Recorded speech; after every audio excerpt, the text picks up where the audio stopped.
Hello दोस्तों, नमस्कार। Santoshi IAS में आप सभी का फिर एक बार स्वागत है। यहाँ पर आज आपको डबल स्क्रीन दिख रही होगी। डबल स्क्रीन नहीं, आप सिंगल स्क्रीन यूज होगा। पहले मैं बता देना चाहता हूँ मैं क्या पढ़ाता हूँ, और क्या जो बच्चे नए होंगे उनके लिए, जो पुराने होंगे उनको सब पता होगा। ये देखिए, यहाँ पर ये क्रोनिकल का है। आप काफी बच्चों ने मैसेज किया था कि अब सर मंथली जो क्रोनिकल आता है तो उसको स्टार्ट करिए। इसके बाद जब आपका आय दृष्टि घटना सार आ जाएगा तो उसको कर लेंगे। तो मैं उसी के मतलब परिपेक्ष में सब कुछ यहाँ पर किया हूँ। देख सकते हैं। पहले मैं बताता हूँ किस प्रकार से अब क्वेश्चन आपके बनने वाले हैं, क्योंकि इससे पहले पीसीएस प्री के पहले जब मैं क्वेश्चन बनाता था वहां पर कुछ अलग होता था। यहाँ पर हमने बहुत ज्यादा चेंज कर दिया है अब, जो कि हो सकता है आपको अच्छा लगे। अच्छा लगेगा तो प्लीज कमेंट करिएगा। देखिए, यहाँ पर जो आपका ये थ्योरी पार्ट दिया गया है, ये देखिए आपका थ्योरी पार्ट दिया गया है, उत्तर प्रदेश की पहली डबल डेकर इलेक्ट्रिक बस।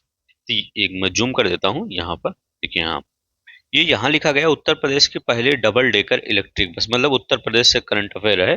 तो इसको हमने क्या किया है, ये यहाँ पर देख सकते हैं। ये फर्स्ट वाला क्वेश्चन देखते हैं यहाँ पर। हाँ, तो ये फर्स्ट वाला क्वेश्चन आप देख सकते हैं। फर्स्ट वाला क्वेश्चन क्या कर रहा, वही क्वेश्चन है। इसको हमने कई ऑप्शन में क्रिएट किया, मतलब कई स्टेटमेंट में क्रिएट किया है। इसलिए किया है क्योंकि जो अभी आपका पेपर हुआ था बीपीओ आई आईएएस, वो सॉरी पीसीएस का, उसमें क्या हुआ था, इसी स्टेटमेंट में मैक्सिमम क्वेश्चन दिए गए थे। तो मैंने सोचा कि अगर आपको इस टाइप के क्वेश्चन करवाता हूं तो इसी मतलब आप देख सकते हैं यहाँ पर। एक मिनट। यहाँ पर जो भी आपके स्टेटमेंट हैं वो यहाँ पर स्टेटमेंट के फॉर्म में आ जाते हैं। तो क्या होगा, एक ही क्वेश्चन में पहले मैं क्या क्या करता था, बहुत ज्यादा क्वेश्चन करवाता था। वो सिंगल ऑप्शन में रहते थे, मतलब जैसे पहले पीसीएस का ट्रेंड होता था उसी तरह होता था। लेकिन अब पीसीएस का ट्रेंड देखते हुए हर एक के कई ऑप्शन रखूंगा यहाँ पर। अब मैं, जैसे जो पुराने बच्चे होंगे उनको पता होगा कि मैं ये आय दृष्टि हुआ, घटनासार हुआ, और आपका क्रॉनिकल हुआ, इनको क्या करता हूँ मन, ये क्वेश्चन आंसर के फॉर्म में करवाता हूँ। काफी बच्चे जुड़ के उनको अच्छा भी लगता है क्वेश्चन आंसर के फॉर्म में। तो ये आप देख सकते हैं पूरा मिला दी। एक बार मैं पहले मिला देता हूँ पहले पूरा, इसके बाद आपको क्लियर हो जाएगा क्या मैं कहना चाहता हूँ। देखिए, यहाँ पे लिखा गया है, में देखिए, उत्तर प्रदेश की पहली डबल डेकर इलेक्ट्रिक बस से संबंधित निम्नलिखित कथनों पर विचार कीजिए। अब यहाँ पर क्या कह रहा है, मैं एक ही सिंगल स्क्रीन लाऊंगा, सिर्फ आपको इसको बता रहा हूँ। इसमें कहा जा रहा है कि इस बस का शुभारंभ मुख्यमंत्री योगी आदित्यनाथ ने 9 नवंबर 2024 को लखनऊ के इंदिरा गांधी प्रतिष्ठान में किया। अब देखिए, 9 नवंबर 2024 को मुख्यमंत्री योगी आदित्यनाथ ने लखनऊ के इंदिरा गांधी प्रतिष्ठान में आकांक्षा हाट कार्यक्रम में राज्य की पहली डबल डेकर बस का शुभारंभ किया। तो पहला क्वेश्चन आपका आंसर सही हो गया। दूसरा कह रहा है कि महिला यात्रियों के लिए यह बस सेवा 50% की छूट दी जाएगी। तो यहाँ पर देखिए क्या कह रहा है कि 50% की यहाँ पर छूट दी जाएगी। इसका मतलब आपका दूसरा भी सही हो गया। कह रहा है यह बस केवल हेरिटेज रूट पर संचालित होगी, नहीं। इस बस, देखिए, इस कदम का उद्देश्य ऐसी बस सेवा प्रदान करना जो शहरी क्षेत्रों में यातायात की समस्याओं को कम करने और पर्यावरण को संरक्षण, मतलब शहरी क्षेत्रों में, ये नहीं कि जो आपके हेरिटेज क्षेत्र हैं वहां पर सिर्फ किया जाएगा, तो ऐसा गलत है। तो देखिए तीसरा वाला आपका गलत हो गया। अब देखिए, हिंदुजा समूह उत्तर प्रदेश। अब देखिए यहाँ पर मुख्यमंत्री ने कहा कि हिंदुजा समूह राज्य में इलेक्ट्रिक वाहन प्लांट स्थापित किया जा रहा है, इसका उत्पादन जल्द ही शुरू होने का उम्मीद है। तो प्लांट स्थापित कर रहा है, ये देखिए हिंदुजा। तो ये भी आपका चौथा भी सही हो गया। तो एक दो चार आपका यहाँ पर सही हो गया, जो कि इस बार जो पेपर आया था इसी पैटर्न में आया था। तो मैं ऐसा नहीं चाहता कि आप सबको एक ही सिंगल, अब जो, क्योंकि पहले सीख नहीं मिली थी, अब देखिए सीख पूरी तरह से मिल गई है।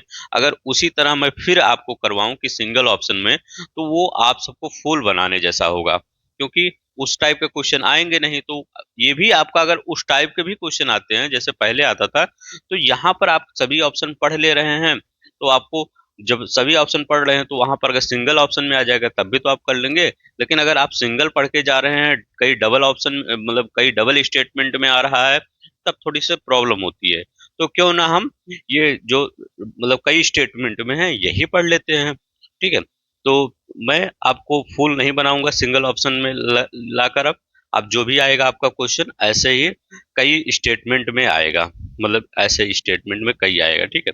तो चलते हैं, अगर आपको अच्छा लगेगा मेरा ये एफर्ट तो प्लीज आप सब्सक्राइब कर दीजिएगा, चैनल लाइक कर दीजिएगा, और आपका आय दृष्टि घटनासार ऐसे ही अब करवाऊंगा मैं, ठीक है। नंबर आप क्वेश्चन कम रहेंगे, बट आपके जहां पर जो स्टेटमेंट रहेंगे इसी में सबसे जो आपकी थ्योरी रहेगी इसी में इंक्लूड हो जाएगी। तो चलते हैं, शुरू करते हैं। अब हम दूसरा क्वेश्चन देखते हैं। हाँ, दोनों इंग्लिश और हिंदी में दोनों होगा। पहला क्वेश्चन नहीं बन पाया था, मुझे याद ही नहीं था कि इंग्लिश में बनाना है, इसीलिए दूसरा क्वेश्चन आपका दूसरे क्वेश्चन से सब कुछ आपका हिंदी और इंग्लिश दोनों में ही मिलेगा, ठीक है। थोड़ा सा यहाँ पर कलर वलर कम है, लेकिन मैं भी उसका भी मतलब प्रॉब्लम सॉल्व करने की कोशिश कर रहा हूँ। कुछ दिन में आपका ये भी प्रॉब्लम सॉल्व हो जाएगा जो कलर वलर में कर दिया जाता है। देखिए, पहला क्या है, हिंदी इंग्लिश दोनों में ही आप दोनों में पढ़िएगा। पहला स्टेटमेंट क्या कह रहा है, पहला स्टेटमेंट किसके बारे में कह रहा है, digital India common service centre. अगर आप सबके पास क्रॉनिकल होगी तो आपको पता होगा, ये digital India common service centre परियोजना से संबंधित निम्नलिखित कथनों पर विचार कीजिए। यहाँ पर कहना क्या चाहता है, पहला ऑप्शन ये कह रहा है कि मैं एक ही पढ़ूंगा, आपको अगर जहां से टफ लगेगा वो मतलब लगेगा ये वर्ड टफ है तो उसको इंग्लिश में भी पढ़ दूंगा। यहाँ लिखा गया है, DICSC परियोजना का शुभारंभ 1 नवंबर 2024 को उत्तर प्रदेश के पीलीभीत और गोरखपुर जिलों में इलेक्ट्रॉनिक्स और सूचना प्रौद्योगिकी मंत्रालय द्वारा किया गया था। तो ये क्या आपका पहला ऑप्शन सही है? तो हाँ, ये पहला ऑप्शन ये आपका सही है। ये कहाँ पर स्थापन किया गया था? ये उत्तर प्रदेश के पीलीभीत और गोरखपुर में जिले में किया गया था। तो ये आपका एकदम सही है। दूसरा कह रहा है कि देश भर में कुल 4,740 DICSC केंद्र स्थापित किए जाएंगे, जिसमें 720 केंद्र पीलीभीत में स्थापित किए जाएंगे और 1,273 गोरखपुर में स्थापित किए जाएंगे। तो ये याद रखिएगा, 720 कहाँ पर, पीलीभीत में, और 1,273 गोरखपुर में स्थापित किए जाएंगे। ये भी आपका सही स्टेटमेंट है। दूसरा क्या कह रहा है स्टेटमेंट, इस परियोजना को देश का कार्यान्वयन केंद्रीकृत तकनीकी निगरानी CSC e governance service India limited द्वारा किया जाएगा। किसके द्वारा? E governance service India limited द्वारा किया जाएगा। तो बताइए ये सही है कि नहीं? तो ये भी आपका सही है। अब देखिए यहाँ पर क्या कह रहा है, चौथा, यह पहल केवल उत्तर प्रदेश तक सीमित है। अभी यहाँ पर कह रहे थे देश भर में कुल 4,740 DICSC केंद्र स्थापित किए जाएंगे, तो ये कहाँ उत्तर प्रदेश तक सीमित है? तो ये तो गलती हो गया। अब दूसरा कह रहा है कि इस परियोजना का प्रारंभिक बजट 31 करोड़ रुपए से अधिक है। इसे 6 महीने तक चलने की योजना है, जिसे 9 महीने तक बढ़ाया जा सकता है। तो इसके बारे में याद रखिएगा, digital India common service centre Pilibhit में 720, गोरखपुर में 1,273 केंद्र स्थापित किए जाएंगे, ये याद रखना है। तो आपका कितना कौन सा सही हो गया? तो यहाँ पर आपका चौथा वाला अगर छोड़ दिया जाए, यह पहल केवल उत्तर प्रदेश तक सीमित है, तो ये वाला आपका गलत हो जाएगा। 1 तो 1 2 3 5 ये बी वाला ऑप्शन आपका सही हो जाएगा, ठीक है। अब देखते हैं, नेक्स्ट देखते हैं। अब यहाँ पर देखते हैं, ये वाला बताइए। एक मिनट, थोड़ा सा मैं सोच रहा था आपको ऑप्शन भी दिखे, क्योंकि जब इंग्लिश हिंदी में आता है थोड़ा सा सब छोटा हो जाता है, मतलब ज्यादा हो जाता है, इसलिए जूम मतलब अगर मैं ज्यादा जूम करता हूँ तो ये थोड़ा सा पूरा मिट जाएगा। अब देखिए यहाँ पर क्या कह रहा है कि करा, उत्तर प्रदेश में पुलिस महानिदेशक DGP की नियुक्ति के संबंधों में निम्नलिखित कथनों पर विचार कीजिए। जो अभी उत्तर प्रदेश में DGP की नियुक्ति का नियम था उसको चेंज किया गया है। अब देखिए उस नियमावली को जो चेंज किया गया उसमें क्या क्या चेंज हुआ है, ये यहाँ पर क्या कह रहा है, कौन सा स्टेटमेंट सही है, तो इसमें आपको बताना है। तो देखिए पहला क्वेश्चन क्या कर रहा है, पहला कह रहा है DGP का चयन उच्च न्यायालय के सेवानिवृत्त न्यायाधीश की अध्यक्षता वाली समिति द्वारा किया जाएगा। हाँ, अब जो DGP का नियुक्त किया जाएगा वो एक उच्चतम न्यायालय के सेवानिवृत्त न्यायाधीश होंगे, उनकी अध्यक्षता में एक समिति गठित होगा। उसी में अब देखिए उस समिति में कौन से लोग होंगे ये भी बता देता हूँ, यहाँ पर नहीं है। उस समिति में मुख्य सचिव होंगे, यूपीएससी के एक नामित व्यक्ति होंगे, जो यूपीएससी आपका पेपर करवाता है, यूपीएससी की बात कर, उसके नामित व्यक्ति होंगे, और जो आपका लोक सेवा आयोग है, उत्तर प्रदेश लोक सेवा आयोग, उसके अध्यक्ष होंगे या उनके द्वारा कोई नामित व्यक्ति होगा कि आप चले जाइए उस समिति की अध्यक्षता कीजिए, ये होगा। या और कौन होंगे, गृह विभाग के अतिरिक्त मुख्य सचिव होंगे और प्रधान सचिव दोनों होंगे। और राज्य के डीजीपी सदस्य, मतलब राज्य के जो सेवानिवृत्त डीजीपी होंगे वो भी सदस्य, जो अभी अभी नहीं, डीजीपी तो नए बन रहे हैं, कुछ पहले रिटायर हो चुके होंगे ना, उन वो भी उसमें शामिल होंगे। तो कौन कौन से, राज्य के मुख्य सचिव, यूपीएससी के एक नामित व्यक्ति, लोक सेवा आयोग के अध्यक्ष होंगे, गृह विभाग के ये सचिव होंगे, प्रधान होंगे और पूर्व डीजीपी होंगे। और अध्यक्षता कौन करेगा, उच्च न्यायालय के सेवानिवृत्त न्यायाधीश की अध्यक्षता में ये गठित किया जाएगा। अब यहाँ पर दूसरा ऑप्शन क्या कर रहा है, दूसरा ऑप्शन कह रहा है नए नियमों में यूपीएससी की भूमिका को समाप्त कर दिया जाएगा, जो पहले डीजीपी पद के लिए नामों की सिफारिश करता था। तो हाँ, पहले जो क्या करता था, यूपीएससी ही क्या करता था, डीजीपी के नामों की सिफारिश करता था। तो अब ये समाप्त कर दिया जाएगा, तो ये याद रखेंगे, ये वाला दूसरा वाला भी सही है। अब यहाँ पर देखिए चयन के लिए पात्र, अब देखिए यहाँ पर क्या हुआ, थोड़ा सा जो फेडरल स्ट्रक्चर है वो अब सही बन जाएगा।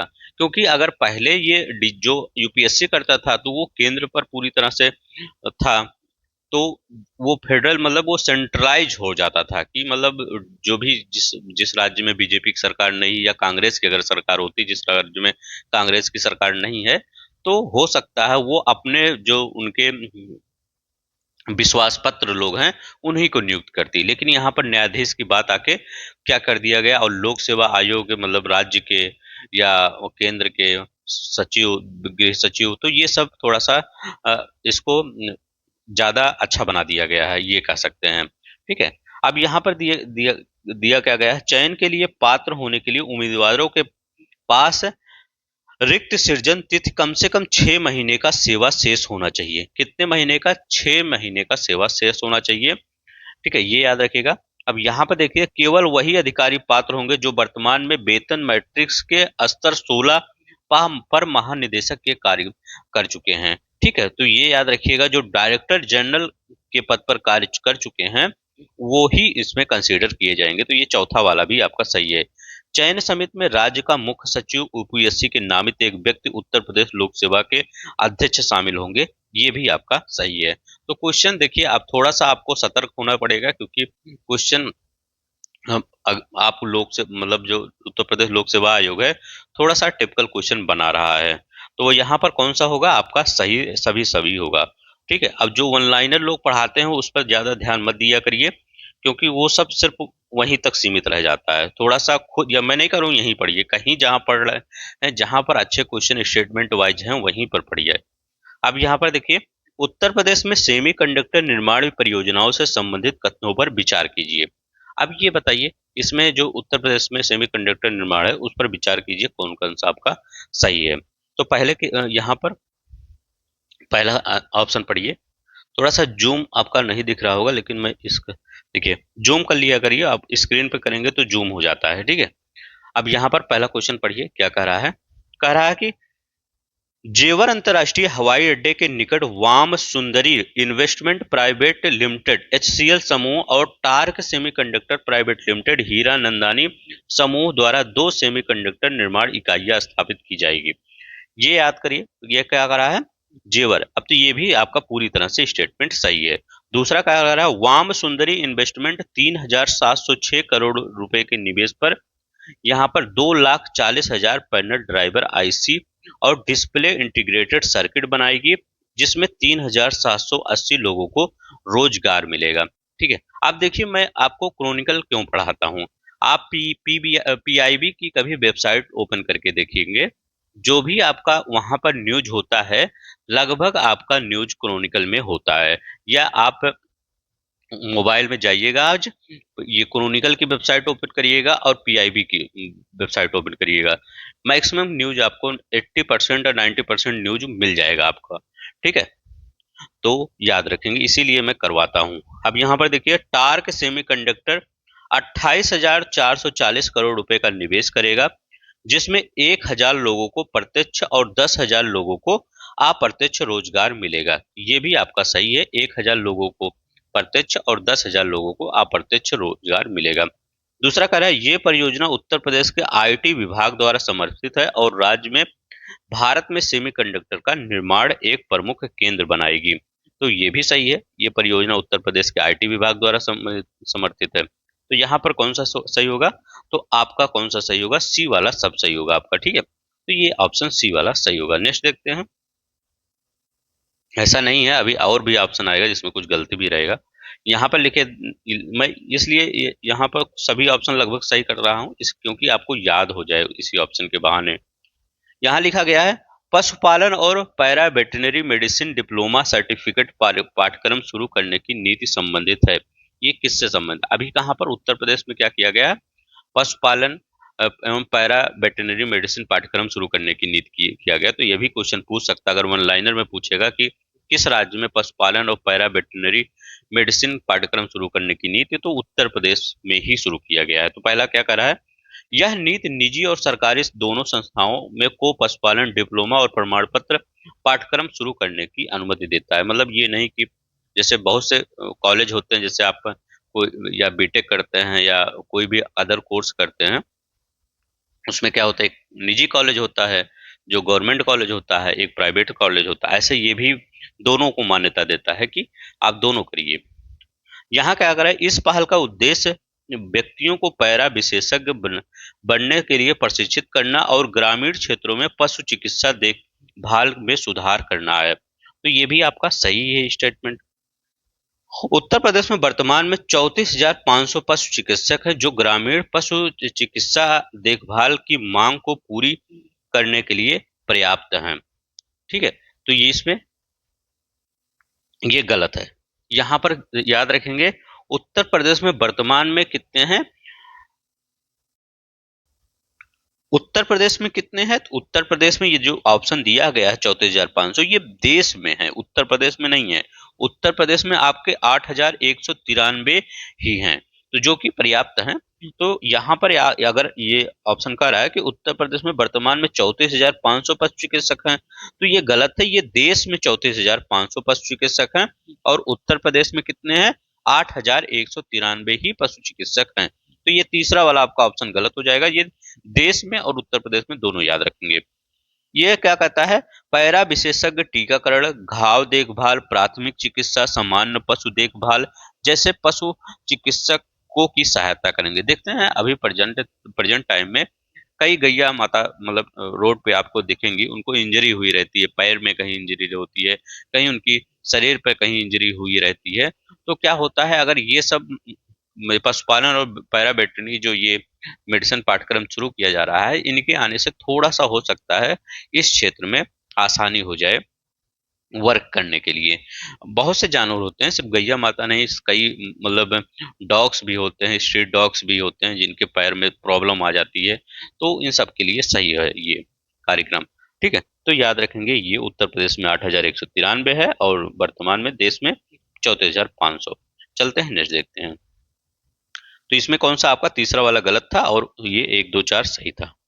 ये वाला क्वेश्चन देखते हैं। ये वाला क्वेश्चन क्या कर रहा है? ये वाला कह रहा है कि उत्तर प्रदेश ने वीर गाथा परियोजना 4.0 में 45 लाख से अधिक छात्र नामांकनों के साथ शीर्ष स्थान प्राप्त किया। दूसरा कह रहा है दिल्ली को पिछले वर्ष के रिकॉर्ड को पार कर दिल्ली के पिछले वर्ष के रिकॉर्ड को पार कर दिया। तो हाँ, ये भी सही है। उत्तर प्रदेश में इस बार क्या हुआ, सबसे ज्यादा छात्रों ने नामांकन किया और उसने दिल्ली के रिकॉर्ड को तोड़ दिया है। तो ये पहला सही है, ये वीर गाथा परियोजना 4.0। दूसरा ऑप्शन क्या करा है, यह परियोजना रक्षा मंत्रालय और शिक्षा मंत्रालय की एक संयुक्त पहल है जिसे 2021 में वीरता पुरस्कार पोर्टल के तहत लॉन्च किया गया है। तो ये भी आपका एकदम सही है। आप वीरता पुरस्कार वीरता जो परियोजना 4.0 है, किसकी पहल है? रक्षा मंत्रालय और शिक्षा मंत्रालय की एक संयुक्त पहल है। ये तो याद ही रखेंगे, आपको पीडीएफ मिलेगा, आप नोट वोट मत करिए, पीडीएफ से आप रीड कर सकते हैं।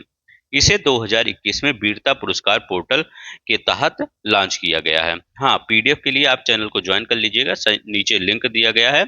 और क्विज के लिए भी ज्वाइन कर लीजिएगा, वहां सिर्फ आपको करंट अफेयर और पीवाईक्यू का क्विज करवाया जाता है।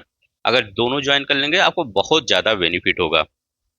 देखिए, वही जो क्विज करवाते हैं वही लोग पेड करवाते हैं, हम कोई पेड नहीं करवाते हैं। अभी तक हमारे चैनल पर एक सिंगल रुपए का पेड कोर्स नहीं लॉन्च किया गया है।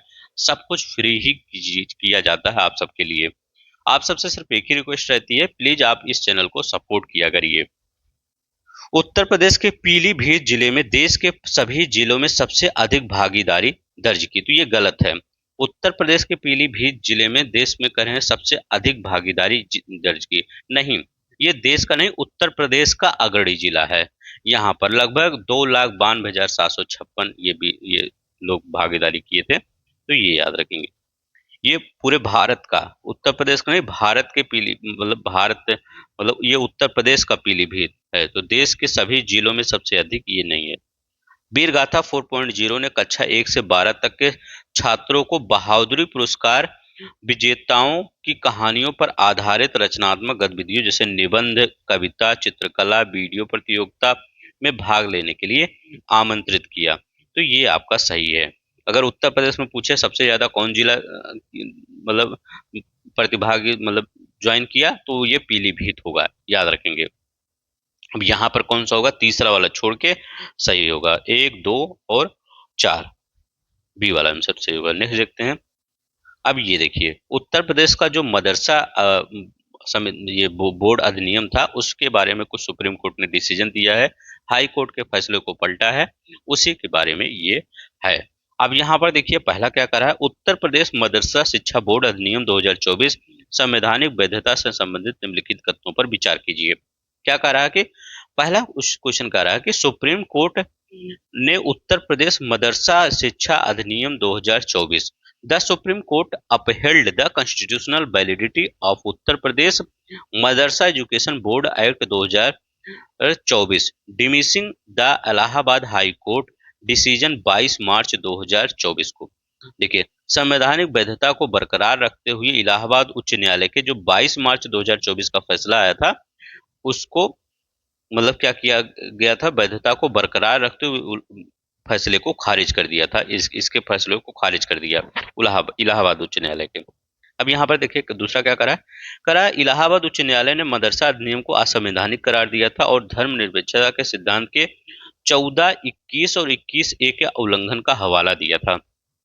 ठीक है, किसका हवाला दिया था, 14, 21 और 21A का हवाला दिया था, तो एकदम ये सही है। दूसरा कह रहा है कि सुप्रीम कोर्ट ने उच्च न्यायालय की इस दृष्टिकोण की से सहमत व्यक्त की अधिनियम अल्पसंख्यकों के अधिकारों का हस्तक्षेप करता है, तो इसका ये आपका गलत स्टेटमेंट है। जानते क्या है इसमें क्या कहा गया है कि इसने जो उच्च न्यायालय का दृष्टिकोण को सही नहीं ठहराया है, तो उच्च न्यायालय का दृष्टिकोण क्या था, उसमें कहा गया था कि अधिनियम अल्पसंख्यकों के अधिकारों का हस्तक्षेप करता है, तो ये सहमति नहीं व्यक्त किया है, ये सहमति नहीं व्यक्त किया है कि अल्पसंख्यकों के अधिकारों का हस्तक्षेप करता है, तो ये वाला आपका सी वाला गलत हो जाएगा। सुप्रीम कोर्ट ने कहा कि मदरसा अधिनियम राज्य विधानमंडल की विधायी क्षमता में आता है क्योंकि यह समवर्ती सूची के प्रविष्ट 25 से संबंधित है, तो ये भी याद रखेंगे, ये भी आपका सही स्टेटमेंट है। अब देखिए पांचवा क्या कह रहा है, पांचवा क्या कह रहा है, तीसरा वाला गलत। पांचवा कह रहा है सुप्रीम कोर्ट ने उन प्रावधानों को बरकरार रखा है जो मदरसा बोर्ड में उच्च शिक्षा पाठ्यक्रम को कामिल और फाजिल के लिए फाजिल के लिए पाठ्यक्रम और पाठ्य पुस्तकें निर्धारित करने की शक्ति प्रदान करते हैं, तो ये क्या मतलब उसको बरकरार रखा है, नहीं, उसको खारिज कर दिया है, बरकरार नहीं रखा है। यहाँ पर लिखा गया बरकरार रखा है ना, तो इसको खारिज कर दिया गया है, तो ये भी आपका गलत हो जाएगा। तो आपका कौन सा ऑप्शन हो जाएगा, ए वाला ऑप्शन सही हो जाएगा, तो ये याद रखेंगे। नेक्स्ट देखते हैं, ये वाला बताइए 8 नंबर का क्वेश्चन।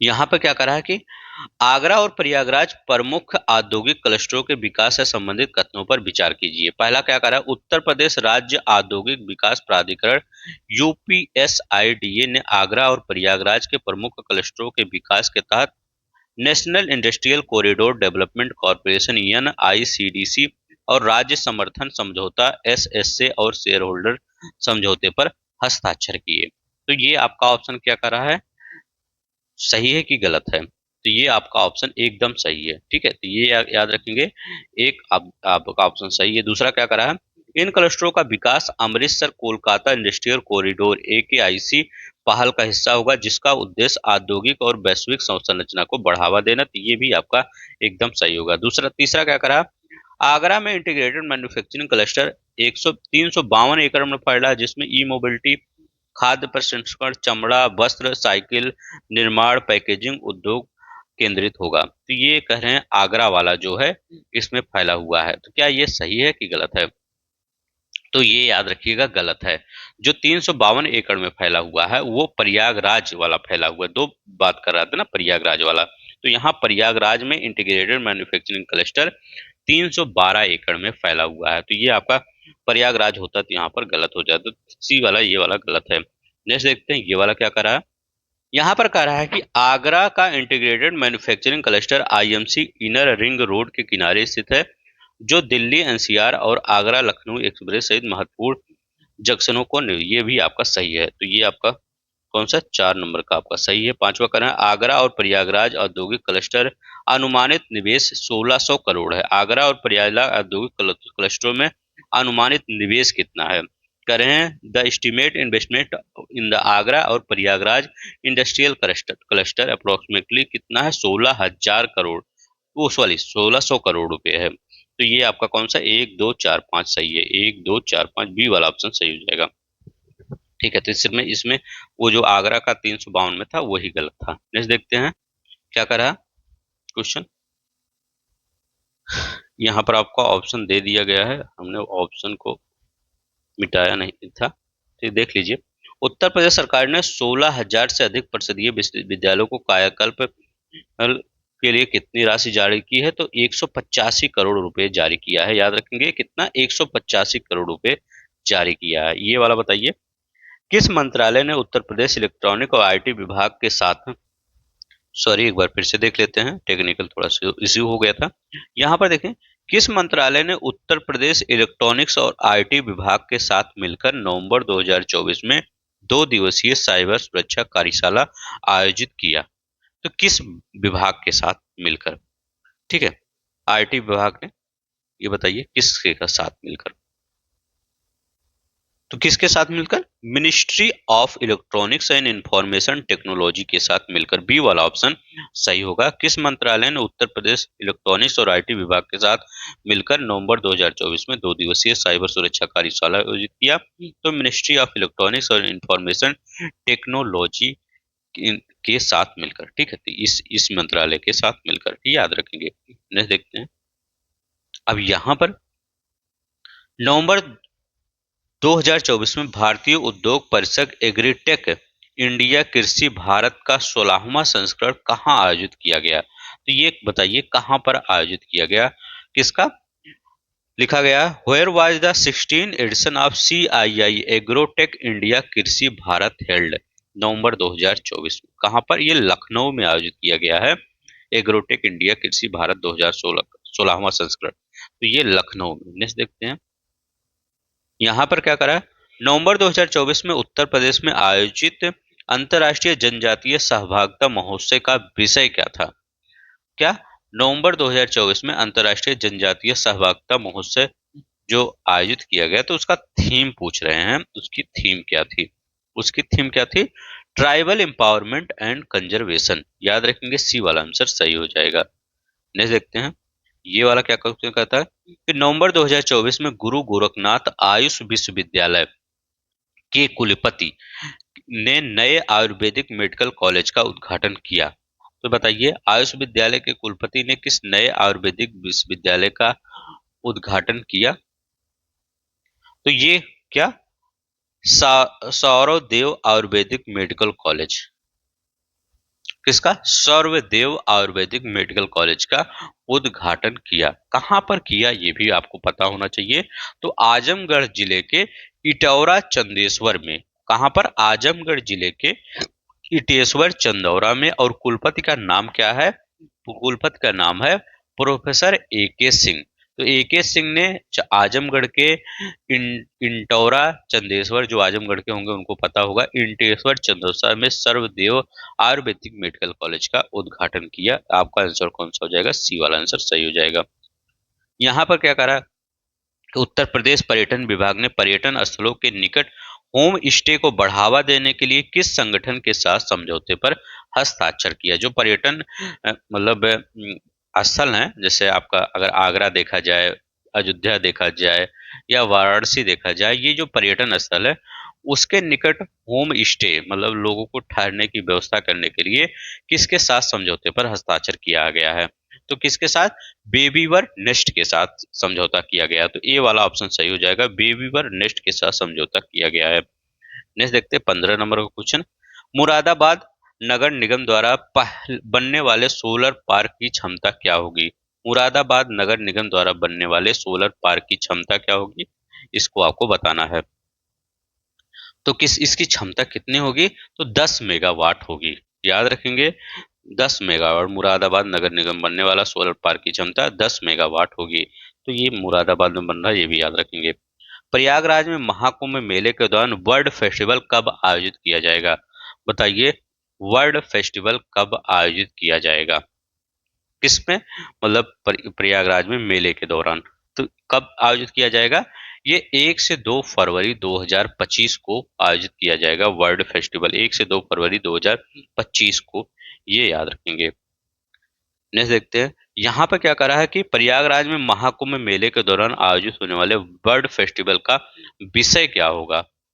ठीक है, अब ये मत सोचिएगा ये क्वेश्चन नहीं पूछा जाएगा। अब आप पेपर देख चुके होंगे, कहीं से भी क्वेश्चन पूछा जा सकता है। जब पंचर बनाने वाला क्वेश्चन पूछा जा सकता है तो अब ये प्रेडिक्ट मत करिएगा, या अगर कोई टीचर कहे कि ये क्वेश्चन पूछा जा सकता है, ये आ सकता है, तो वो गलत मानिएगा, क्योंकि कोई प्रेडिक्ट नहीं कर सकता। अब ये यहाँ पर क्या होगा, इस मतलब इसका थीम क्या होगा? तो फेथ, नेचर कंजर्वेशन और क्लाइमेट चेंज। ठीक, तो अगर मैं हिंदी में इसका बात करूं कि इसका मतलब वो क्या होगा, कुंभ की आस्था, प्रकृति संरक्षण और जलवायु। यहाँ कुंभ की आस्था नहीं लिखा गया है, तो मैं इसका थीम लिख देता हूं, कुंभ की आस्था, कुंभ की आस्था, प्रकृति संरक्षण और जलवायु। क्या होगा? जलवायु होगा, ये याद रखिए।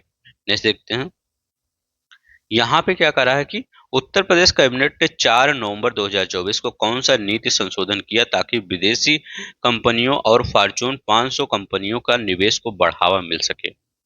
तो कौन सा ये मतलब किया गया, बताइए।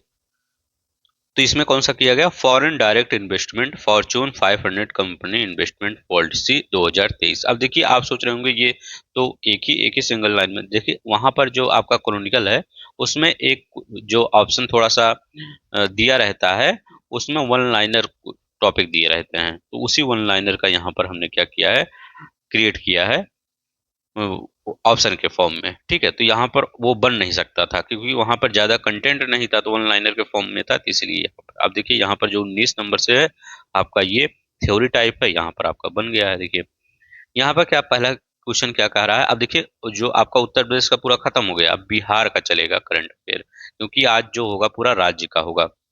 यहाँ पर पहले में बिहार का क्या कह रहा है कि नीचे दिए गए दरभंगा में एम्स परियोजना के बारे में कौन सा कथन सही है? दरभंगा में जो एम्स बन रहा था इसके बारे में कह रहे हैं कौन सा कथन इसमें सही है? तो इसमें बताइए, पहला क्वेश्चन क्या कर रहा है कि एम्स मुख्य रूप से प्राथमिक स्वास्थ्य सेवाओं पर आधारित होगा। ये आपका गलत है।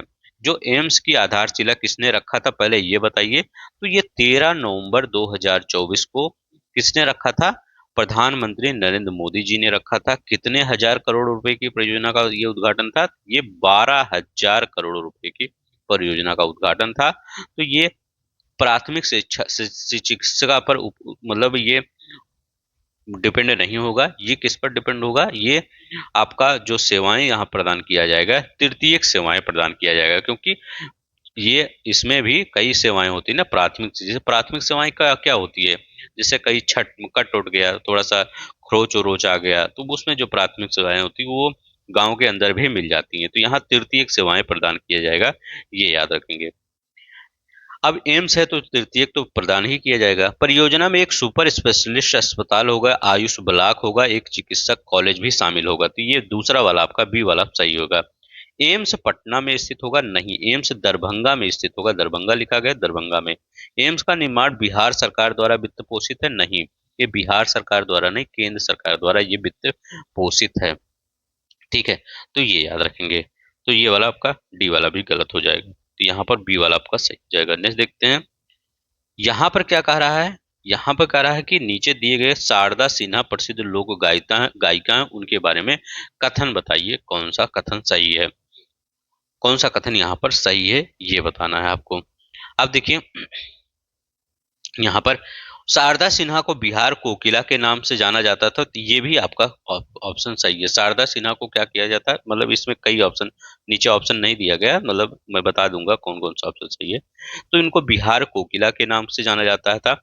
वह 2024 में मल्टीपल माइलोमा नामक रक्त कैंसर से के कारण इनका निधन हो गया, तो बी वाला ऑप्शन भी सही हो जाएगा।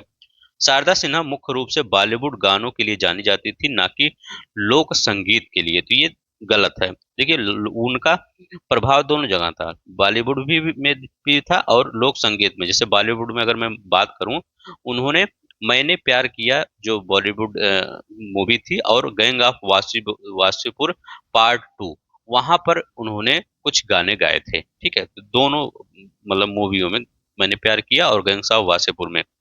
लेकिन मुख्य रूप से वो किसमें थी, लोक संगीत में उनका रुझान था, उस इसके लिए यह प्रसिद्ध थी, लोक संगीत के लिए। यह यहाँ लिखा गया ना, लोक गायिका के लिए, तो ये वाला सी वाला ऑप्शन गलत हो जाएगा, तो ये उल्टा दिया था।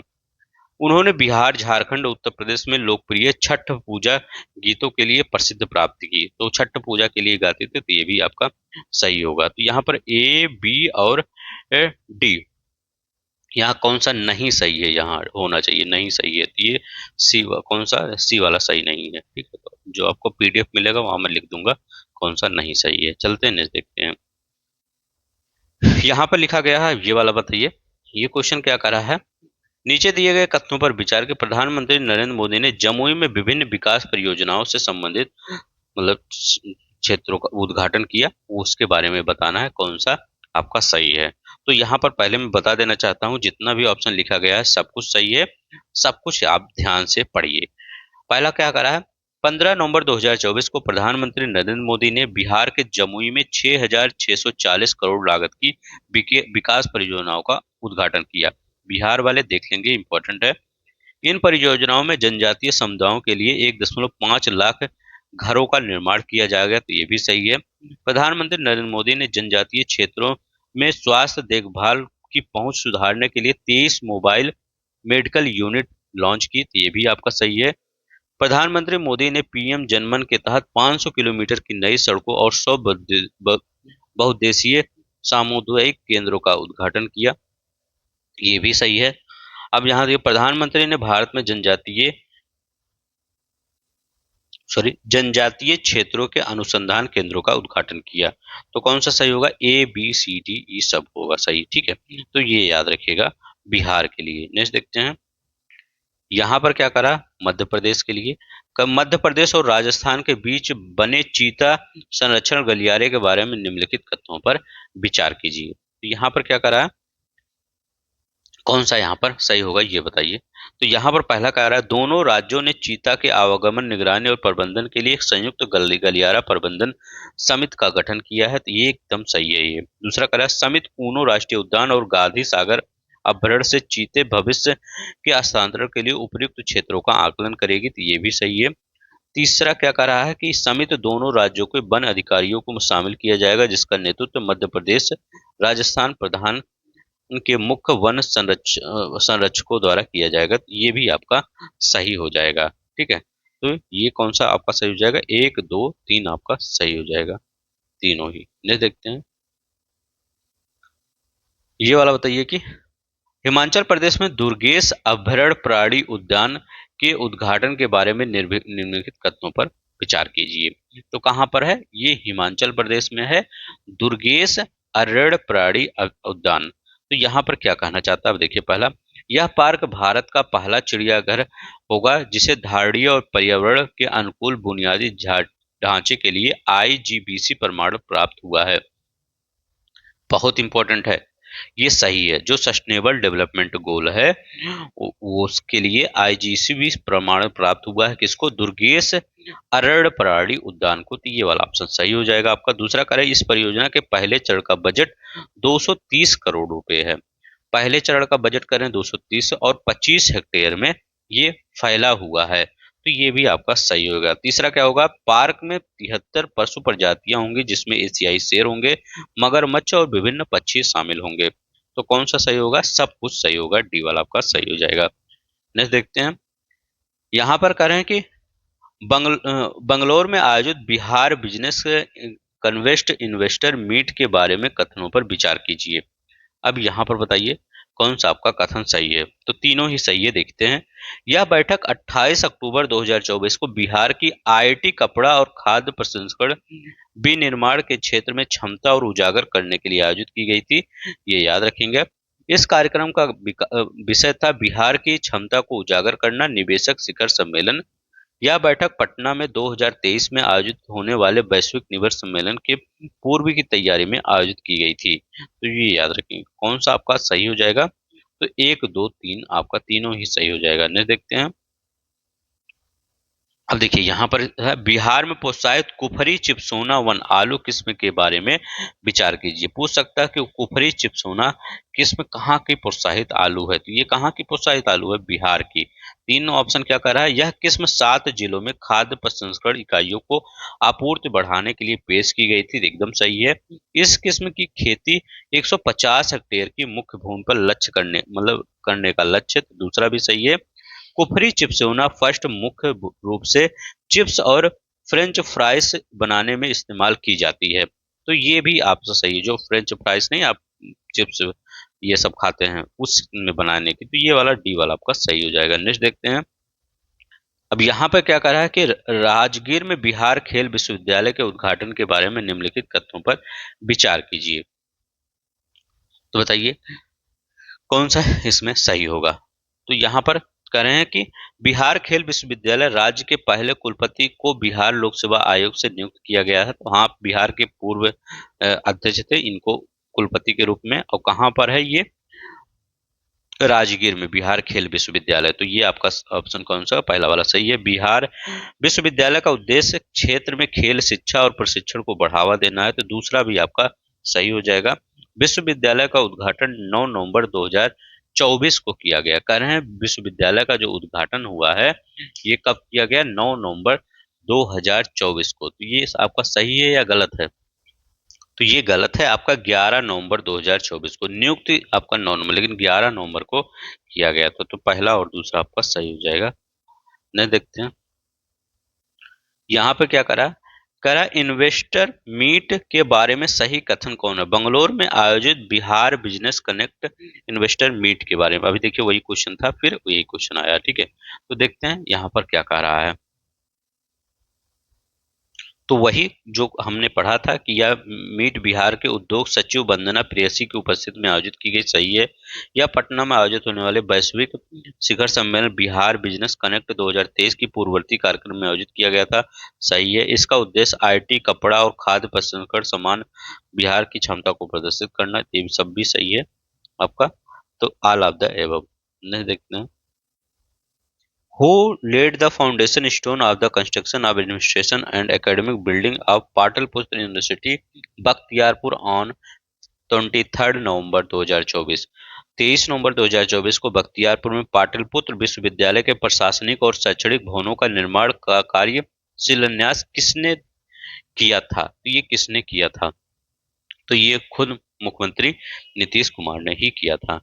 यहाँ पर देखते हैं यहाँ पर क्या करा है कि 11 नवंबर 2024 को बिहार के मुख्यमंत्री नीतीश कुमार ने राजगीर में किस आयोजन का शुभारंभ किया? वही जो विश्वविद्यालय खेल विश्वविद्यालय आयोजित किया गया था उसी के बारे में बात कर रहे हैं। तो किस खेल विश्वविद्यालय का आयोजन किया ये बताइए, मतलब किस आयोजन का किया। तो यहाँ पर क्या किसका किया?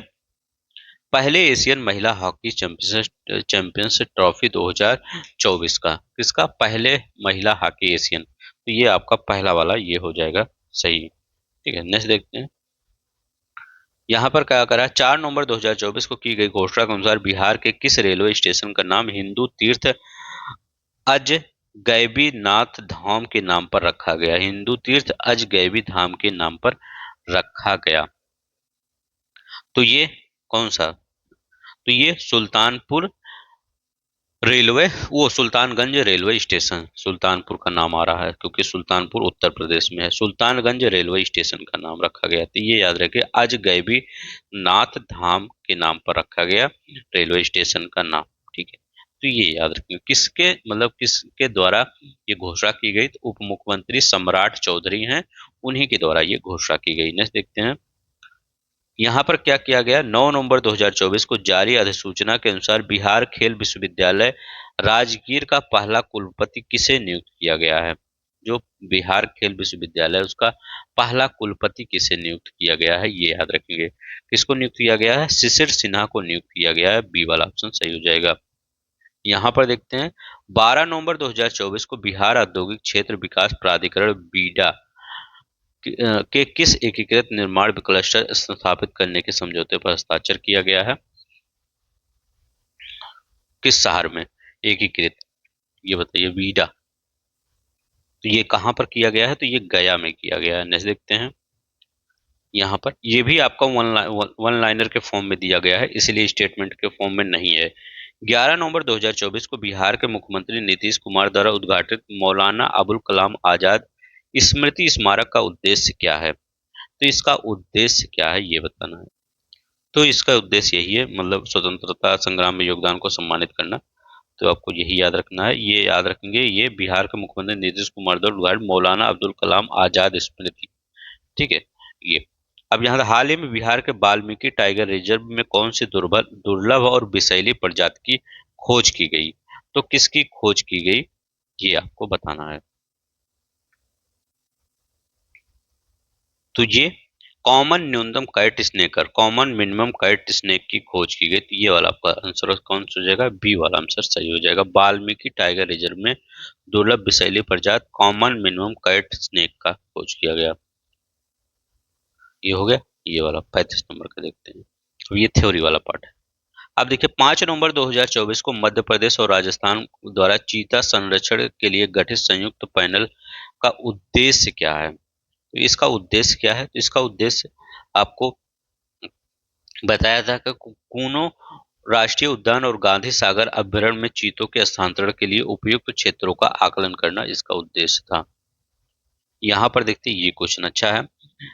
ये देखिए, इंग्लिश और हिंदी यहाँ पर है, देखिए दोनों पढ़िए। कह रहे हैं कि मध्य प्रदेश सरकार ने महिलाओं के आरक्षण में वृद्धि के लिए जानकारी दी है। उसमें पहला क्या कहा गया है? राज्य सरकार की नौकरियों में महिलाओं के लिए आरक्षण 33% से बढ़ाकर 35% कर दिया गया है। तो ये एकदम सही है। राज्य सरकार ने क्या किया है कि महिलाओं को जो आरक्षण मिलेगा वो बढ़ा दिया जाएगा। दूसरा कार्य, यह नया आरक्षण सभी आश्रित श्रेणियों जैसे एससी के लिए, एसटी के लिए और ओबीसी तीनों के लिए लागू होगा। एकदम सही है।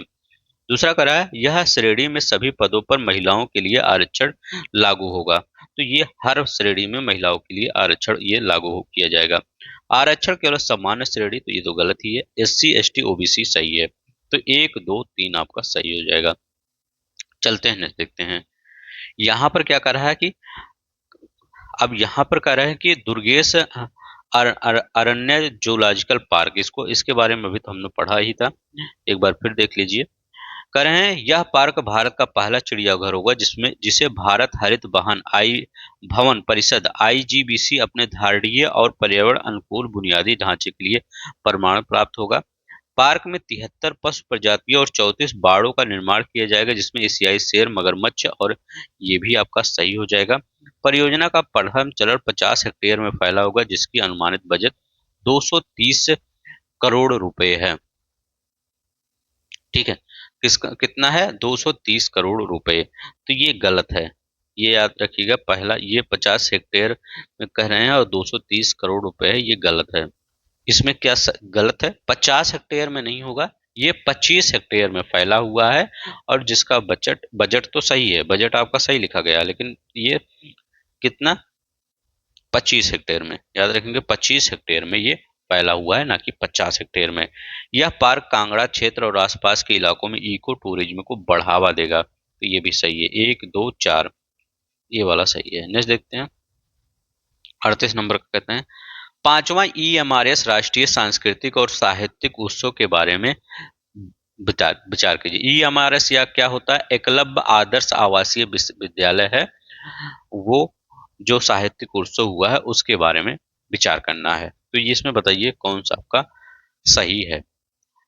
तो यहाँ पर 4 स्टेटमेंट दिए हैं, चारों आपका सही स्टेटमेंट है। चारों हम ध्यान से पढ़ेंगे। क्या क्या कह रहा है कि पांचवा EMRS राष्ट्रीय सांस्कृतिक और साहित्यिक उत्सव 12 से 15 नवंबर 2024 के बीच भुवनेश्वर में आयोजित किया गया, एकदम सही है। दूसरा कार्य, इस कार्यक्रम का आयोजन उड़ीसा राष्ट्रीय आदिवासी छात्र और शिक्षा सोसाइटी और Orissa model tribal education OMTES द्वारा किया गया। ये भी आपका एकदम सही है। इस कार्यक्रम का विषय भगवान बिरसा मुंडा और आदिवासी स्वतंत्रता सेनानियों को श्रद्धांजलि था। इसका विषय था। इस कार्यक्रम में गायन, वाद्य संगीत, रंग नृत्य, रंगमंच, दृश्य कला से 35 अलग अलग कार्यक्रमों को आयोजित किया गया था। अब ये तो आपका पूरा ही सही हो गया, तो पूरा पढ़िएगा। इसका थीम क्या है, ये 12 से 15 नवंबर 2024 के बीच भुवनेश्वर में आयोजित किया गया था EMRS का राष्ट्रीय साहित्य सांस्कृतिक और साहित्य उत्सव। तो यहाँ पर आपका कौन सा सही हो जाएगा, ये डी वाला सही हो जाएगा। 1 2 3 4 ने देखते हैं ये क्या कर रहा है। ये बहुत इंपॉर्टेंट क्वेश्चन है, याद रखिएगा। ये क्वेश्चन क्या कर रहा है, भारतीय सड़क कांग्रेस 83वें वार्षिक अधिवेशन के बारे में निम्नलिखित कथनों पर विचार कीजिए। तो सड़क कांग्रेस के बारे में बताया। पहला क्वेश्चन क्या कर रहा है कि भारतीय सड़क कांग्रेस का 83वां वार्षिक अधिवेशन 8 से 11 नवंबर 2024 तक रायपुर छत्तीसगढ़ में आयोजित किया गया। तो एकदम आपका सही हुआ है। दूसरा कह रहा है, अधिवेशन के दौरान नितिन गडकरी ने छत्तीसगढ़ के लिए 20,000 करोड़ रुपए का, कितना कहा है, ये अधिवेशन के लिए 20,000 करोड़ रुपए का, मतलब कम नहीं होता 20,000 करोड़ का सड़क विकास परियोजनाओं को स्वीकृति दी। ये भी सही है। भारतीय सड़क कांग्रेस का 34वां वार्षिक अधिवेशन अगले वर्ष गुवाहाटी असम में आयोजित किया जाएगा। तो ये भी सही है। अभी कहाँ पर आयोजित किया गया, रायपुर छत्तीसगढ़ में, अगले वर्ष गुवाहाटी में आयोजित किया जाएगा। भारतीय सड़क कांग्रेस का गठन 1934 में जयकर समिति की सिफारिशों के आधार पर किया गया। तो ये देखिए, ये तो ये क्वेश्चन आपका स्टैटिक जीके में आ सकता है कि जयकर समिति किससे रिलेटेड है। तो भारतीय सड़क कांग्रेस के गठन से संबंधित है जयकर समिति। ठीक है, तो चलते हैं यहाँ पर कौन सा ऑप्शन सही होगा, डी वाला ऑप्शन सही होगा। जो भी आपको यहाँ कंटेंट दिया जाएगा वो एक नेक्स्ट लेवल पर दिया जाएगा, ताकि ये आयोग किसी भी प्रकार का पेपर बनाए आप उसको टैकल कर लें। ठीक है, हाँ इस को आप थोड़ा बच्चे कम पढ़ेंगे क्योंकि उनको बोरिंग लगेगा। अब मैं वन लाइनर में अगर पढ़ाता वो आप सबको अच्छा लगता, फिर वही आप पढ़ते, जिसका कोई मतलब अब नहीं रह गया है। ठीक है, अब यहाँ पर देखते हैं। मैं नहीं कह रहा हूँ कि वन लाइनर एकदम खत्म ही हो गया है, लेकिन अगर इसको पढ़ेंगे तो वन लाइनर आराम से कर लेंगे आप। अब देखिए, क्योंकि आपको आगे यूपी हो सकता है, कई बच्चे हों या यहाँ यूपीएससी भी देते होंगे, तो यूपीएससी में इसी प्रकार से क्वेश्चन पूछा जाता है। आपको वहां वन लाइनर बहुत कम ही मिलते हैं, यूपीएससी में इसी टाइप का क्वेश्चन पूछा जाता है। अब यहाँ पर देखते हैं, गुजरात सेमीकंडक्टर नीति 2022 और 2027 के बारे में निम्नलिखित कथनों पर विचार कीजिए। पहला क्या कह रहा है, गुजरात राज्य इलेक्ट्रॉनिक्स मिशन एक समर्पित संस्था है जिसका उद्देश्य सेमीकंडक्टर आत्मनिर्भरता में राज्य की स्थिति को मजबूत करना है। पहला ये ऑप्शन कर रहा है। दूसरा क्या कर रहा है, गुजरात सेमीकंडक्टर नीति 2022 से 27 का उद्देश्य केंद्र सरकार के भारत सेमीकंडक्टर मिशन के सहयोग प्रदान करना और वह जिसे 2021 में 76,000 करोड़ के बजट के साथ लॉन्च किया गया था। तो ये एक भारत सेमीकंडक्टर मिशन कब लॉन्च किया, 2021 में 76,000 करोड़ रुपए के साथ, बजट के साथ। अब इसका गुजरात सेमीकंडक्टर नीति 2022 से 27, ये भी याद रखेंगे। हर एक चीजें आपका यहाँ पर इंपॉर्टेंट हो जाता है। ठीक है, तीसरा क्या कर रहा है, गुजरात सरकार ने हाल ही में साणद में, कहां पर, साणद में माइक्रोन के ATMP प्लांट की आधारशिला रखी, जिसमें 22,500 करोड़ से अधिक का निवेश किया गया। ठीक है, तो कितना, 22,500 करोड़ से अधिक निवेश किया गया। दूसरा क्या है, Tata electronics private limited Taiwan power chip और सेमीकंडक्टर मैन्युफैक्चरिंग कॉरपोरेशन धोलेरा में 91,000 करोड़ के निवेश के साथ भारत की पहली एआई सक्षम सेमीकंडक्टर निर्माण की सुविधा स्थापित कर रहे हैं। ठीक है, तो ये भी आपका चौथा वाला भी आपका सही हो जाएगा। तो कौन सा आपका सही हो जाएगा? आपका यहाँ पर डी वाला ऑप्शन सही हो जाएगा। सभी 1 2 3 4, तो ये ऑप्शन जितने भी हैं सब ध्यान से पढ़ लीजिएगा, सब कुछ आपके मैगजीन में दिया गया है। अब यहाँ पर ये देखते हैं, नागालैंड हाल ही में मेलूरी जिले में के बारे में निम्नलिखित कथन विचार कीजिए। नागालैंड में हाल ही में घोषित मिलोरी जिले के बारे में, जो मिलोरी जिला है उसके बारे में विचार करना। कह रहे हैं मिलोरी पहले नागालैंड के फेक जिले के तहत एक उपमंडल था, तो हाँ ये भी सही है। हाल ही में घोषित मिलोरी जिला 1011 वर्ग किलोमीटर क्षेत्र में फैला, जिसमें 31 गांव शामिल हैं। मेलोरी मुख्य रूप से पोचुरी नागा जनजाति द्वारा बसा हुआ है। यहाँ म्यांमार के साथ अंतर्राष्ट्रीय सीमा पर स्थित है, ये भी सही है। मतलब मेलोरी एक नया जिला घोषित किया गया है नागालैंड में। यहाँ पर क्या कह रहा है कि मेलोरी नागालैंड के पिछले 3 वर्षों में प्रशासनिक क्षमता सुधार के लिए 5वां स्थान हासिल किया है। तो यहाँ पर कौन सा सही होगा? 1 2 3 4 सही हो जाएगा। नेक्स्ट देखते हैं, ये कर रहे हैं, देखिए मणिपुर में आसपा को पुनः लागू होने की नीति के संबंध में विचार कीजिए। देखिए मणिपुर में ये आसपा से प्रीवियस ईयर में भी क्वेश्चन बन चुका है। केंद्रीय गृह मंत्रालय ने जातीय हिंसा के मद्देनजर मणिपुर के 5 जिलों में 6 पुलिस थाना क्षेत्रों में आसपा पुनः लागू कर दिया है। ये पहला वाला ऑप्शन आपका सही है। कह रहे हैं आसपा से प्रभावित क्षेत्रों में इम्फाल पश्चिम और इम्फाल पूर्व, जिरीबाम, कांगपोकपी और बिष्णुपुर जिले शामिल हैं। अस्पा के तहत सुरक्षा बल इन इलाकों में किसी व्यक्ति को पूछताछ के लिए हिरासत में ले सकते हैं। जो अस्पा लागू होता है किसी भी व्यक्ति को, जैसे रॉलेट एक्ट था ना, उसी प्रकार से अस्पा याद रखेंगे, ऐसे ही है।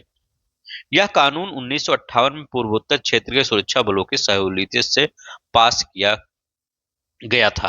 तो ये 1958 का है, ये अभी याद रखिएगा। आसपा कानून कब है? 1958 का है। ये भी क्वेश्चन पूछ सकता है कि आसपा कानून कब है? 1958 का है। देखिए स्टेटमेंट बताने का कई फायदे हो जाते हैं।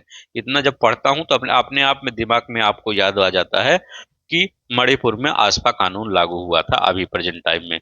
ठीक है, तो मतलब क्यों? क्योंकि जब कोई चीज पढ़ते हैं ज्यादा टाइम तक अगर आप पढ़ते हैं, ये साइकोलॉजिकल वो थिंकिंग आप कभी भी विचार करिएगा। कोई बुक आप कुछ देर तक अगर रीड करते हैं तो वो उसके क्वेश्चन अपने आप दिमाग में आ जाते हैं। तो ये थोड़ा सा फायदा करेगा आप सबको। अगर वन लाइनर पढ़ लेते हैं तो थोड़ा सा उसमें क्या होता है, वो उतना आपके थिंकिंग में काफी समय तक वो डेवलप नहीं होता, आपके जो माइंड में है वो उस बहुत कम समय तक रहता है, ये भी याद रखेंगे। अब देखिए आंध्र प्रदेश द्वारा वित्तीय वर्ष 2024-25 के लिए पेश किए गए बजट के संबंध में निम्नलिखित कथनों पर विचार कीजिए। यहाँ पर क्या कह रहा है? आंध्र प्रदेश का कुल बजट वित्तीय वर्ष 2024-25 के लिए 2.94 लाख करोड़ है। ये आंध्र प्रदेश का बजट उतना इंपॉर्टेंट नहीं है, सिर्फ इतना पढ़ लीजिए बस। आंध्र प्रदेश राज्य का राजस्व बजट 2.35 करोड़ रुपए है। राज्य का राजस्व घाटा 34,743 करोड़ रुपए है। जीएसडीपी 2.12% है। आंध्र प्रदेश का राजकोषीय घाटा 68,742 करोड़ है। तो यहाँ पर सब सही है, वो आपके लिए इम्पोर्टेंट नहीं है, वो आंध्र प्रदेश के बच्चों के लिए इम्पोर्टेंट है बजट, ये वाला इम्पोर्टेंट हो सकता है। आंध्र प्रदेश सरकार और रिलायंस इंडस्ट्री लिमिटेड आरआईएल और सीबीजी संयंत्रों की स्थापना के लिए किए गए समझौतों पर हस्ताक्षर। बताइए कौन सा आपका सही हो जाएगा? करें आंध्र प्रदेश सरकार ने अगले 3 वर्षों में 500 सीबीजी संयंत्र स्थापित करने के लिए रिलायंस इंडस्ट्री आरआईएल के साथ समझौते पर हस्ताक्षर किया। सही है। इस पहल में लगभग 65,000 करोड़ रुपए का निवेश किया जाएगा। सही है। प्रत्येक सीबीजी संयंत्र पर 130, याद रखिएगा 130 करोड़ रुपए निवेश होगा, जिसमें अनुमानित 2.5 लाख नौकरियां उत्पन्न होगी। यह एक एकीकृत स्वच्छ ऊर्जा नीति 2024 के अनुरूप है, जिसका उद्देश्य 10 लाख करोड़ रुपए के निवेश को आकर्षित करना है। इसमें कौन सा सही होगा? सभी आपका सही हो जाएगा। सॉरी, अब ये वाला देखते हैं 45 नंबर का क्वेश्चन। कह रहे हैं केरल में आयोजित साइबर सुरक्षा कार्यशाला के बारे में निम्नलिखित कथनों पर विचार कीजिए, जो केरल में आयोजित हो गया। हुआ। अब इसमें पहला क्वेश्चन ऑप्शन क्या करा है कि इलेक्ट्रॉनिक्स और सूचना प्रौद्योगिकी मंत्रालय ने केरल राज्य आईटी मिशन ने 12 से 14 नवंबर 2024 के तक तिरुवनंतपुरम में 3 दिवसीय साइबर सुरक्षा कार्यशाला का आयोजन किया। तो ये वाला पहला वाला आपका सही है। दूसरा का इस कार्यशाला का उद्देश्य केरल सरकार के मुख्य सूचना सुरक्षा अधिकारियों सीआईएसओ और उप सीआईएसओ तकनीकी अधिकारियों के बीच साइबर सुरक्षा जागरूकता क्षमता को बढ़ावा देना है। ये भी आपका सही है। दूसरा कह रहा है यह कार्यशाला एनईजीडी व्यापक राज्य क्षमता निर्माण पहल का हिस्सा है जिसका उद्देश्य डिजिटल बुनियादी ढांचे को मजबूत करना और राज्यों में ई गवर्नेंस लचीलापन को बढ़ावा देना है। यह कार्यशाला इलेक्ट्रॉनिक्स और सूचना प्रौद्योगिकी मंत्रालय के मिशन के अनुरूप एक जिसका उद्देश्य साइबर लचीला सार्वजनिक क्षेत्र बनाना है। यह भी आपका सही है। तो कौन सा आपका सही है? सब कुछ सही है आपका, 1 2 3 4। ये देखिए अब क्वेश्चन थोड़ा सा नीचे पेन पड़ जाता है, वो उधर आ जाता है ना, थोड़ा सा मैं ध्यान रखूंगा आगे से। मणिपुर में मनाए गए निंगोल चक्कोबा त्योहार में निम्नलिखित में से कौन सा कथन। अब पहले तो यही याद रख लीजिएगा, निंगोल चक्कोबा त्योहार मनाया कहाँ जाता है? तो निंगोल चक्कोबा त्योहार कहाँ मनाया जाता है? ये मणिपुर में मनाया जाता है। ठीक है, इतना याद रखेंगे।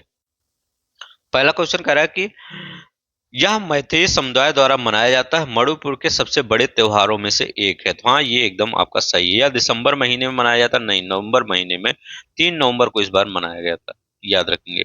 भगवान शिव को? नहीं, ये भी गलत है। यह त्योहार मुख्य रूप से नागा जनजाति? तो नहीं, मणिपुर में मनाया जाता है, तो नागा नहीं आता है। ठीक है, तो ये आपका कौन सा पहला वाला सही हो जाएगा। देखते हैं यहाँ पर क्या करा है।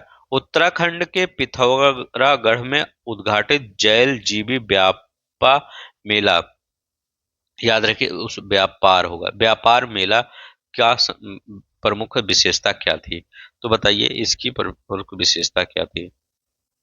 तो यह एक 13 दिवसीय ऐतिहासिक मेला था। याद रखिए किसका? 13 दिवसीय ऐतिहासिक मेला था।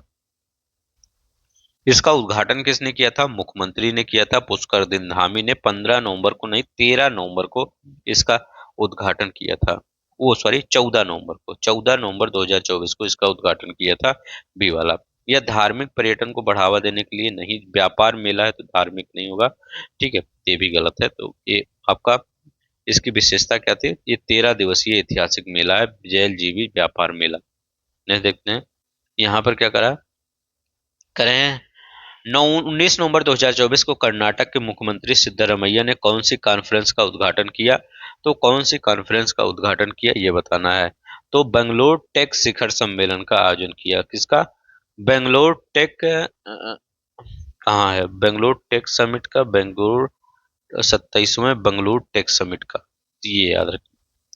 तो दोनों में है, ये सी वाला ही लगाइए क्योंकि ये इसमें पूरा डिटेल में दिया है। 27वां बेंगलोर टेक समिट का उद्घाटन किया किसने? कर्नाटक के मुख्यमंत्री सिद्धारमैया ने कौन सी कॉन्फ्रेंस का? 27वां बेंगलोर टेक समिट का उद्घाटन किया। नेक्स्ट देखते हैं यहाँ पर क्या करा कि 13 से 15 नवंबर 2024 के बीच हैदराबाद में कौन सा आयोजन हुआ था जिसमें 250 से ज्यादा वक्ताओं ने भाग लिया? तो बताइए। तो ये 13 से 15 नवंबर 2024 के बीच हैदराबाद में कौन सा आयोजन हुआ था जिसमें 250 से ज्यादा वक्ताओं ने भाग लिया था? तो इसमें कौन सा? Bharat game developers Congress conference का उद्घाटन हुआ था, ये याद रखना। नहीं देखते हैं यहाँ का लास्ट क्वेश्चन है। 19 नवंबर 2024 को असम के मुख्यमंत्री हेमंत बिस्वा शर्मा ने कौन सी घोषणा की है? तो उन्होंने क्या किया है?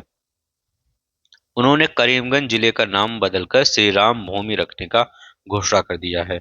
जो करीमगंज जिले का नाम था, हेमंत बिस्वा शर्मा ने क्या किया? उसे श्री नाम राम भूमि रखने की घोषणा कर दी थी। ये वाला आपका सही हो जाएगा। बस आज के लिए ये इतना थी। ये सब वन लाइनर, नीचे वाला जो ऑप्शन कई क्वेश्चन देखें ये वन लाइनर के फॉर्म में दिया था। तो बस आज के लिए बस इतना ही। अगर आपको अच्छा लगा होगा ये मेथड तो प्लीज आप बता दीजिएगा कमेंट बॉक्स में, मुझे पता चल जाएगा कि आपको ये मेथड अच्छा लग रहा है। इसके बाद अगर आपको आगे भी इसको कंटिन्यू करना होगा तब भी बता दीजिएगा। राष्ट्रीय सेक्शन वाला हम कर लेंगे, अंतर्राष्ट्रीय कर लेंगे, ज्यादा नहीं, 15-20 सवाल लगभग एक एक में पड़ेगा। और इकोनॉमिक्स वाला कर लेंगे। इससे क्या होगा, जब भी आप घटना चक्र आय दृष्टि पढ़ेंगे या घटना सार पढ़ेंगे, जो आपका पेपर के टाइम आता है, जो आरओ का पेपर होने वाला है, तब आपका सब कुछ रिवीजन रहेगा। तो बस आज के लिए बस इतना ही। अपना ख्याल रखिएगा। जय हिंद, जय भारत।